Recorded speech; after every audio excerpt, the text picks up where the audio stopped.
Monitoring lingkungan perlu dilakukan dalam upaya menjaga kualitas perairan agar senantiasa tetap sesuai dengan standar baku mutunya. Dalam kegiatan monitoring bisa kita menggunakan variabel fisika, kimia maupun variabel biologi. Salah satu variabel biologi yang lingkungannya yang bisa digunakan antara lain adalah beberapa indeks. Yang pertama itu bisa menggunakan indeks diversitas, kemudian bisa kita juga gunakan indeks dominansi, kemudian juga kita bisa menggunakan makrobentos yang ada di lingkungan perairan terutama sungai dengan menggunakan indeks BMWP maupun ASBT. Jadi kehadiran famili makrobentos yang ada di sungai tadi bisa menggambarkan kondisi tingkat pencemaran dari sungai tempat hidup dari makrobentos tadi.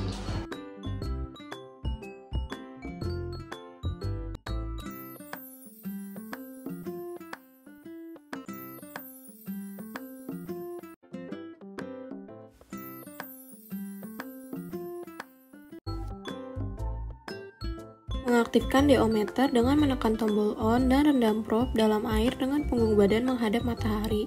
Setelah itu tunggu selama 1-2 menit hingga pembacaan yang stabil ditampilkan pada layar. Setelah itu tekan hold, lalu keluarkan deometer dari air lalu membaca hasil angkanya.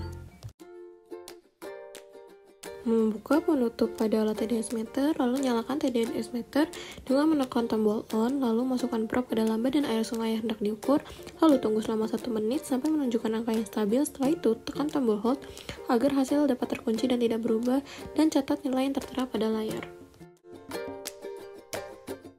Membuka penutup pada probe, lalu nyalakan tombol power pada alat dan masukkan alat ke dalam perairan selama 1 menit sampai menampilkan angka yang stabil pada layar, lalu tekan hold agar hasil tidak berubah dan catat hasilnya.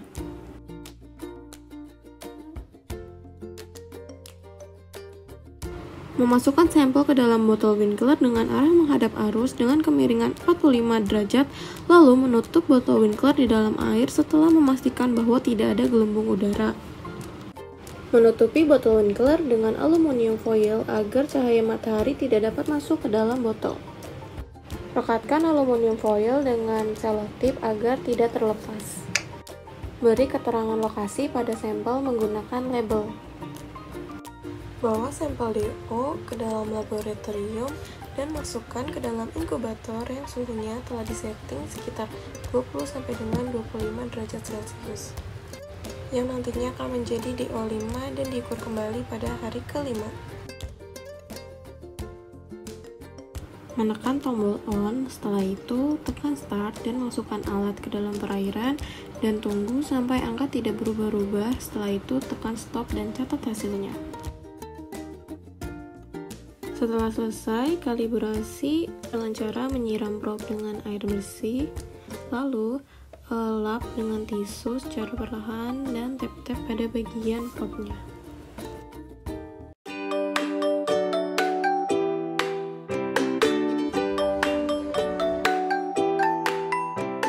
Langkah pertama, buka aluminium foil pada sampel DO5 hasil inkubasi, kemudian ukur menggunakan deometer dengan cara memasukkan sensor pada probe deometer ke dalam botol Winkler.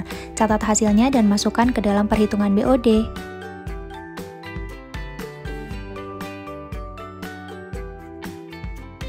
Pertama, ukur 25 ml air sampel menggunakan gelas ukur, kemudian saring menggunakan kertas saring ke dalam labu Erlenmeyer.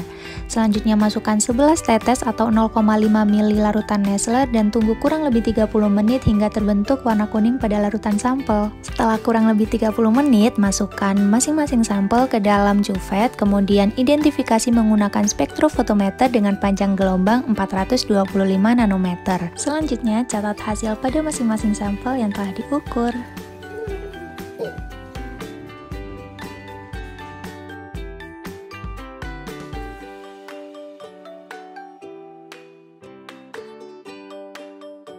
Pertama, Pertama, panaskan kertas Whatman di dalam oven pada suhu 105 derajat Celcius selama 1 jam. Selanjutnya, masukkan ke dalam desikator selama 10 hingga 15 menit. Setelah kurang lebih 15 menit, keluarkan dari desikator tanpa menyentuh kertas, kemudian masukkan ke dalam timbangan analitik untuk dihitung berat awalnya.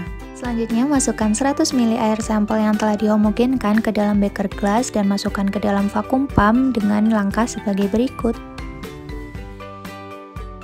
Masukkan kembali kertas Whatman hasil saringan ke dalam oven pada suhu 105 derajat Celcius selama 1 jam dan masukkan ke dalam desikator selama kurang lebih 15 menit. Selanjutnya, keluarkan kertas saring dari desikator tanpa menyentuh kertas dan ukur menggunakan timbangan analitik untuk hasil akhirnya. Lalu, masukkan hasil awal dan akhir ke dalam perhitungan untuk mendapatkan nilai TSS. Berikut adalah alat dan bahan yang digunakan dalam penelitian ini. Langkah pertama yaitu memegang jaring surger dengan arah berlawanan dengan arah arus sungai dan mengaduk dasar perairan dengan menggunakan 2 kaki secara bersamaan. Langkah kedua, memindahkan makrozobentos yang telah terkumpul di dalam jaring dan dipindahkan ke dalam nampan. Makrozobentos yang telah didapatkan dipindahkan ke wadah sampel yang telah disiapkan. Langkah selanjutnya, mengawetkan sampel makrozobentos yang telah didapatkan dengan menggunakan alkohol 96%. Selanjutnya, wadah sampel ditutup dan direkatkan menggunakan lakban. Langkah selanjutnya, sampel makrozobentos dimasukkan ke dalam cool box yang diberi ice gel. Berikut adalah alat dan bahan untuk identifikasi makrozobentos.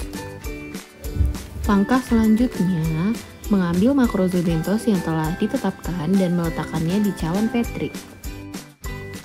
Langkah selanjutnya, melakukan identifikasi makrozobentos menggunakan mikroskop.